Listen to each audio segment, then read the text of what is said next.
dia beroperasi dalam iman dan melihat kuasa Allah mengalir, itu karena sebelum saya sampai ke sana, saudara perhatikan ya, ini luar biasa. Yesus itu dia jalan.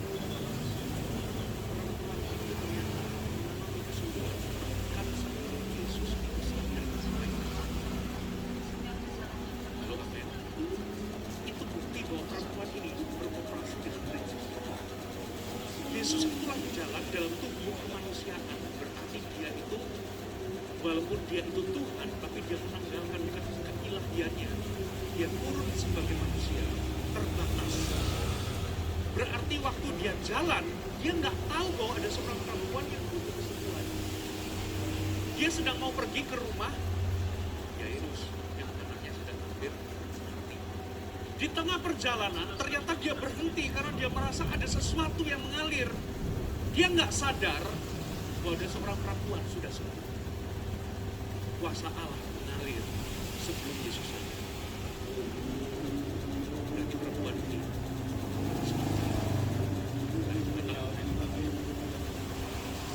nah, sekarang rahasianya apa? Yang pertama, baik-baik. Iman harus muncul. Saya ulangi. Prinsip pertama, iman harus muncul. Coba kita baca kembali ayat 27. Perhatikan. Coba lihat kata-kata Yesus. Dia sudah mendengar berita-berita tentang Yesus.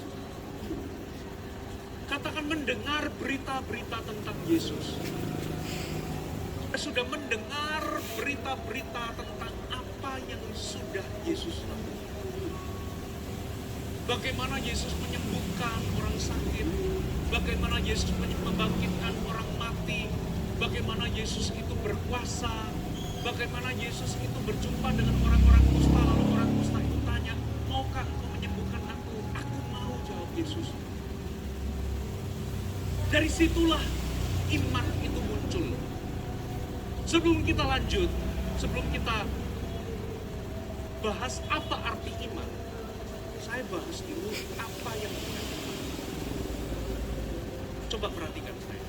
Yang bukan iman, iman itu bukanlah usaha mental untuk memompa-mompa diri atau meyakin-yakinkan diri untuk percaya kepada Tuhan. Saya ulangi. Iman itu bukanlah Anda ngeden-ngeden, memompa-mompa diri Anda, atau berusaha meyakin-yakinkan diri untuk percaya kepada Tuhan. Itu bukan iman. Makanya ada beberapa orang atau beberapa pelayan Tuhan seringkali mendorong orang untuk percaya begini, imani bu, imani pak, ayo imani suamimu sembuh, imani suamimu bertobat, imani. Lalu orang itu ngedek, ya iman, aku percaya, iman, yes, iman. Apa bedanya dengan saudara? Seminar motivasi. Tahukah saudara, iman itu adalah sebuah pemberian. Iman itu anugerah, katakan anugerah. Iman itu dengan sendirinya dianugerahkan dalam hati kita atau dimunculkan dalam hati kita sebagai akibat saudara dan saya mendengar firman. Saya ulangi. Iman itu pemberian, bukan hasil dari ngeden-ngeden memompa diri untuk percaya. Tidak.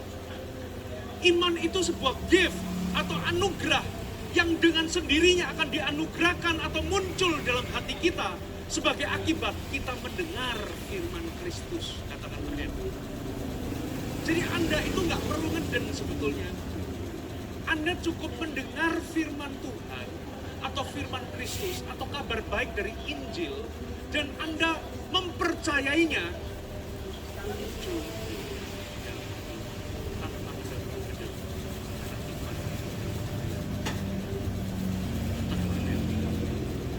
Roma 10 berkata, iman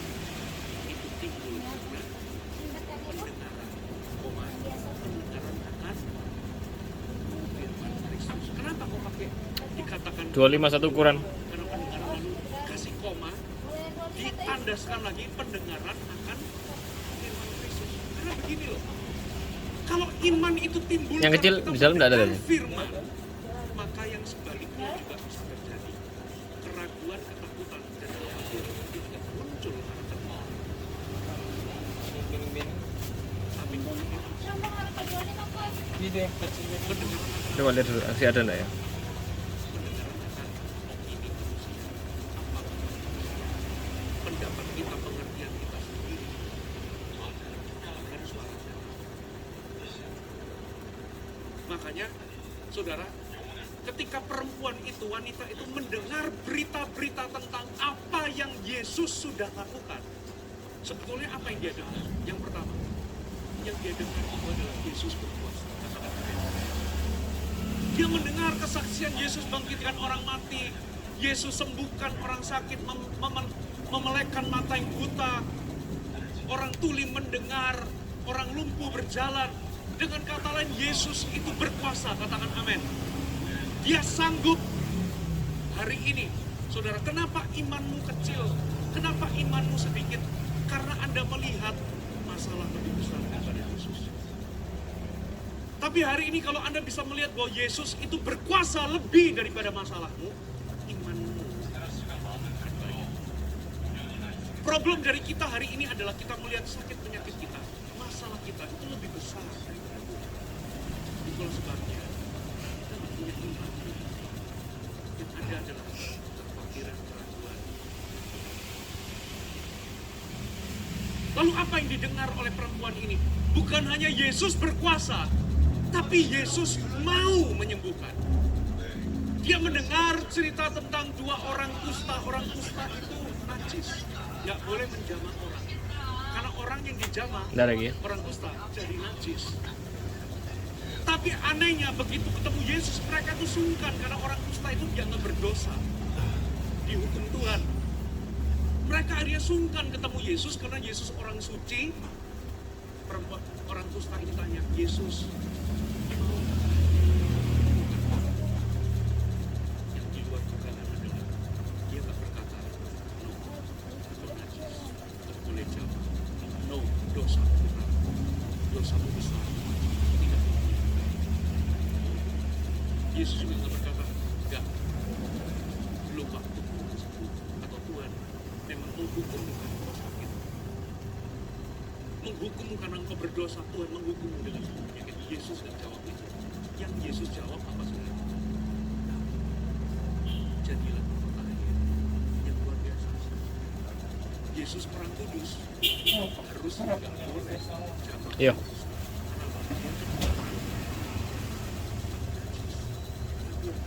Yesus menjadi orang kusta. Yang herannya bukan Yesus jadi najis, tapi yang kusta jadi najis. Amin. Berarti Yesus itu bukan hanya berkuasa, tapi dia itu mau menyembuhkan. Hari ini imanmu muncul ketika engkau mendengar kebenaran ini bahwa kesembuhan itu bukan. Kalau kesembuhan bukan kehendak Tuhan, maka Yesus waktu itu ketemu orang kusta, dia berkata, dari penyakit. Percayalah bahwa hari ini Yesus mau, Tuhan mau untuk menyembuhkan. Kalau Anda nggak ngerti, nggak paham tentang Tuhan yang nggak kelihatan, pribadi Yesus itu mewakili Tuhan yang nggak kelihatan itu. Katakan amin. Dan Yesus waktu di muka bumi, dia menyatakan bahwa aku mau. Saudara, kesembuhan itu kehendak Tuhan. Sama seperti kita hari ini, saya mau tanya Bapak Ibu yang Anda orang tua yang punya anak. Coba bisa angkat tangan, Anda orang tua yang punya anak. Saya mau tanya, hai papa mama, kalau anakmu sakit, saya mau tanya, di hatimu Anda ingin anakmu sembuh? Atau Anda berkata, haleluya, biarkan anakmu sakit? Ada yang begitu. Saya mau tanya, papa mama, kalau anakmu sakit, Anda kasih obat nggak? Anda bawa ke dokter nggak? Kalau sakitnya agak parah, Anda bawa ke rumah sakit nggak? Kenapa Anda bawa anak Anda ke rumah sakit, ke dokter, atau Anda kasih obat? Karena Anda ingin. Katakan amin. Kalau orang tua yang jahat, manusia jahat aja ingin anaknya sembuh, masa kita menuduh Bapa Surgawi? Nah, masalahnya hari ini kenapa Anda nggak mengalami kesembuhan? Karena Anda percaya pada tipuan setan itu.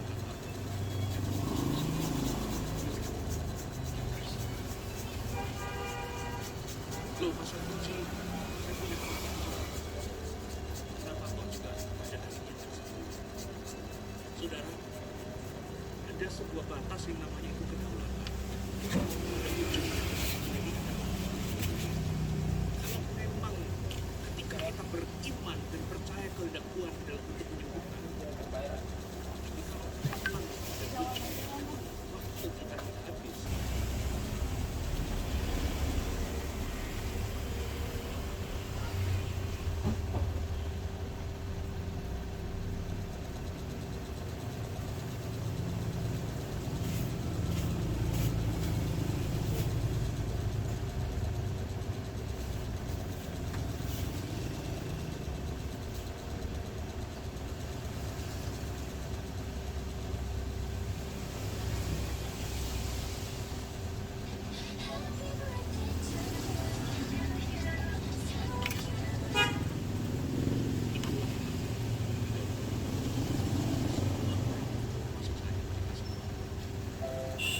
Tapi hari ini bagian kita adalah Tuhan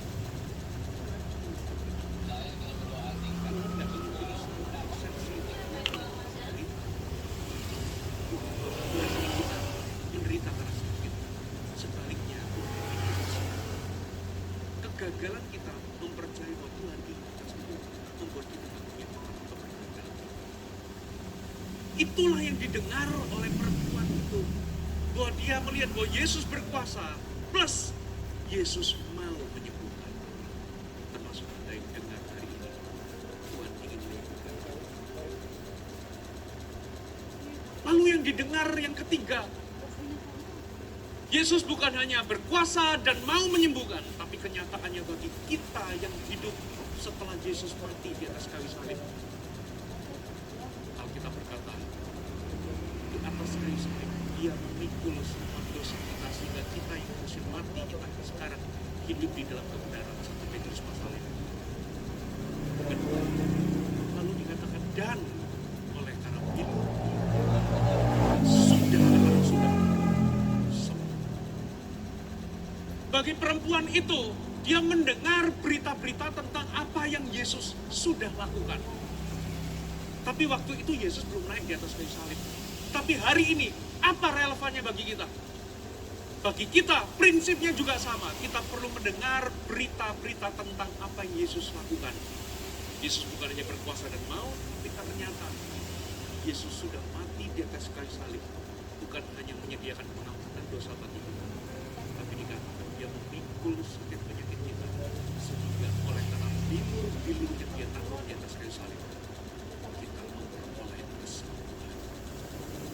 Dan itu past tense atau telah, itu adalah sebuah transaksi yang sudah terjadi. Yesus sudah membayarnya bagi kita. Kesembuhan itu sudah Tuhan beli bagi kita. Yang Tuhan mau adalah hari ini Anda mendengar kabar baik ini dan Anda percaya bahwa aku sudah sembuh. Amin. Jadi ketika perempuan itu mendengar berita tentang apa yang Yesus sudah lakukan, dia nggak perlu ngeden-ngeden, muncul iman di hati dengan sendirinya. Muncul sebuah iman yang dianugerahkan di dalam hatinya. Lalu apa yang kedua yang terjadi? Waktu iman itu muncul, yang kedua, dia berkata-kata dari iman dia. Dia berkata, asal ujang saja jubah, aku sembuh. Nah, banyak dari kita itu memperkatakan sesuatu yang bukan lahir dari iman yang sudah muncul. Makanya nggak ada kuasanya. Salah satu prinsip melepaskan kuasa Allah adalah ketika iman itu muncul di hati. Karena Anda mendengar firman Kristus. Ketika itu muncul, lepaskan melalui perkataan. Kata lewat kata-katamu. Karena iman itu seperti Anda punya pistol. Ketika Anda pegang pistol, lalu di situ ada perampok. Mau pistol Anda segede gaban, kalau Anda nggak tarik pelatuknya, ya Anda akan kecopetan atau perampokan. Anda akan dikebukin sama maling. Mau Anda pakai basoka, tapi kalau Anda nggak ngerti cara memencet atau melepaskan pelurunya, basoka atau pistol senjata itu nggak akan berguna. Jadi iman itu adalah iman yang harus menjadi hati lalu dilepaskan kepada Allah. Katakan amin. Makanya bagaimana melepaskan? Anda perlu dengar firman muncul di hati lalu Anda lepaskan. Terima kasih Tuhan, aku telah menerima kesembuhan. Terima kasih dalam nama Yesus. Bahkan Anda juga bisa berkata kepada masalah Anda. Firman Allah di Markus 11 berkata, kalau engkau memiliki iman sebesar biji sesawi saja, engkau dapat berkata kepada gunung ini, beranjaklah dan tercampaklah, maka itu akan terjadi. Asal hatimu percaya dan tidak bimbang, maka apa yang kau katakan itu akan terjadi. Berkata kepada siapa? Gunung. Asal hatimu tidak bimbang dan ragu, apa yang Anda katakan akan terjadi. Berarti setelah Anda dengar firman tentang Kristus, muncul iman, lepaskan dalam kata-kata. Lepaskan di dalam doamu, katakan amin. Nah, banyak dari kita, doanya kebalik. Kita lebih banyak ngomong tentang masalah di dalam doa kita. Bukan berkata kepada masalah, beda loh. Ngomong tentang masalah dengan berkata kepada masalah, itu beda. Yesus berkata, berkatalah kepada gunung ini. Berkatalah kepada masalah. Kalau ngomong tentang masalah itu begini loh, Tuhan. Oh Tuhan, lihat masalah ini besar. Tuhan, lihat aku gak sanggup, Tuhan, masalahku ini besar. Ini begini, begitu. Kalau Tuhan gak tolong, aku akan begini. Masalah besar, Tuhan. 20 menit kita dalam doa kita ngomong kepada Tuhan tentang. Kita ngomong tentang besarnya masalah kita kepada Tuhan. Padahal iman itu dilepaskan. Kita itu disuruh ngomong tentang masalah. Ngomong kepada masalah. Jadi ketimbang Anda ngomong tentang besarnya masalah Anda, sebaliknya, lepaskan imanmu dengan ngomong kepada masalah tentang besarnya. Katakan amin. Jadi hari ini Tuhan, aku tahu aku sanggup. Karena Anda punya iman, Anda telah mendengar berita tentang Yesus. Yesus sudah tanggung dosa kita dan penyakit kita di atas kayu salib. Anda baca di Alkitab, orang sakit disembuhkan, orang mati dibangkitkan.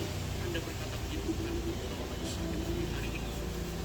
Baca firman Tuhan, percaya Engkau bisa mengubahkan air menjadi anggur. Hari ini aku percaya kalau orang mati bisa dibangkitkan. Hari ini aku percaya aku sembuh. Dalam nama Yesus penyakit pergi. Dalam nama Yesus penyakit lenyap. Dalam nama Yesus aku terima kesembuhan. Oleh karena bilur-bilurmu aku sembuh. Kalau Anda memperkatakan firman, masalah Anda jadilah sembuh. Kadangkala ada momen-momen di mana imanmu diuji. Anda sudah berkata-kata dengan iman, tapi kalau kok nothing happen, disitulah kadangkala kita ini membatalkan iman kita dengan kata-kata. Enggak sembuh.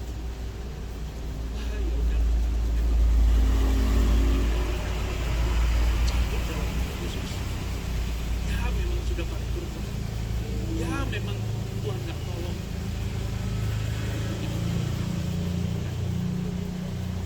Katakan amin. Perempuan ini ketika dia mendengar berita tentang Yesus, muncul iman dia. Lalu dia menjama-jama.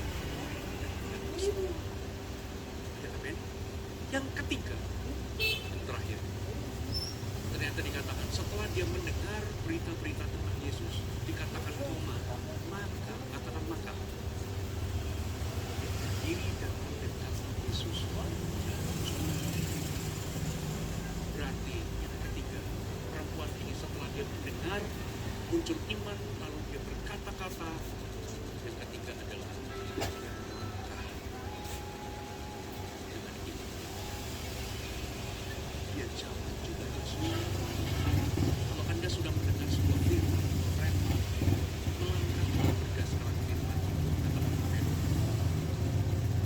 sudah terima janji, saudara, Tuhan itu bisa bekerja dengan banyak orang.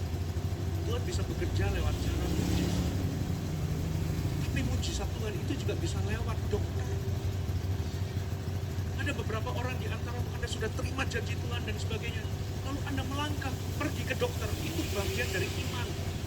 Itu bukan, oh jangan-jangan kalau aku ke dokter aku percaya kepada manusia. Enggak.